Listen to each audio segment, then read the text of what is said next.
Pour se défendre, il faut être fort et puissant. Mais est-ce toujours vrai? C'est ce que la famille Kérékou va découvrir très bientôt. Il était une fois la famille Kérékou, qui était composée du père, de la mère et du fils. Ils avaient décidé de s'installer sur une terre fertile pour y cultiver leurs propres fruits et légumes.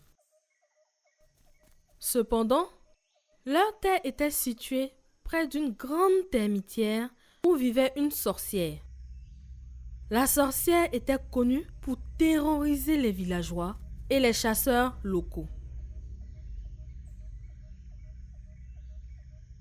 Ce ne sont que des histoires, mon fils. Va et protège nos champs. Quand je reviendrai de la chasse, je te donnerai un gros lapin à toi tout seul.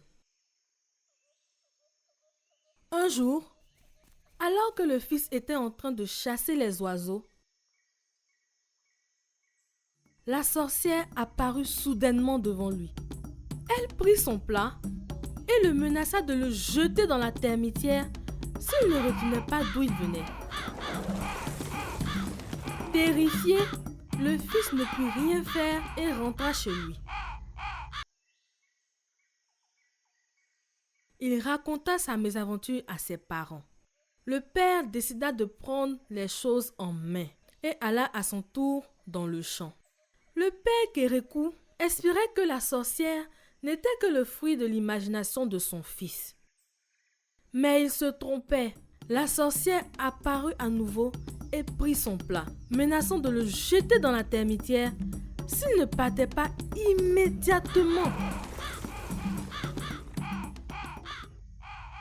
Le père rentra à la maison impuissant et en colère. La mère, quant à elle, était déterminée à trouver une solution. Elle avait entendu parler de la sorcière de la termitière. Les gens racontaient qu'elle aimait bien manger et qu'elle avait des cheveux très sales. Elle eut alors une idée. Elle décida de mettre son idée à l'épreuve et se rendit à la termitière pour offrir de la nourriture à la sorcière. Dès qu'elle arriva dans le champ, la sorcière sortit de sa termitière et commença à menacer la mère. « Retourne d'où tu viens, ou je te transforme en sauterelle. » Cependant, la mère lui proposa. « Voici un bon plat de mbopete que je t'offre. Et je voudrais te coiffer également pour que tu sois encore plus belle. » La sorcière ne put refuser une telle offre. Alors, elle s'assit à côté d'elle et commença à natter ses cheveux.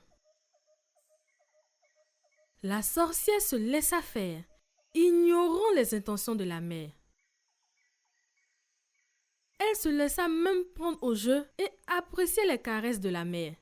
Cependant, la mère avait un plan. Elle natta les cheveux de la sorcière à une corde attachée à un arbre. Celle-ci avait été attachée solidement par le père Kérékou. Lorsque la sorcière s'en rendit compte, elle se débattit et finit par s'enrouler autour de l'arbre. Elle était si solidement attachée qu'elle commença petit à petit à se transformer en une plante grimpante. La famille avait réussi à vaincre la sorcière et pouvait maintenant cultiver ses terres en toute sécurité. La mère, le père et le fils étaient heureux d'avoir vaincu la sorcière. Mais ils n'étaient pas égoïstes. Ils ont partagé leurs récoltes avec les villageois locaux, en particulier avec ceux qui avaient souffert des méchancetés de la sorcière.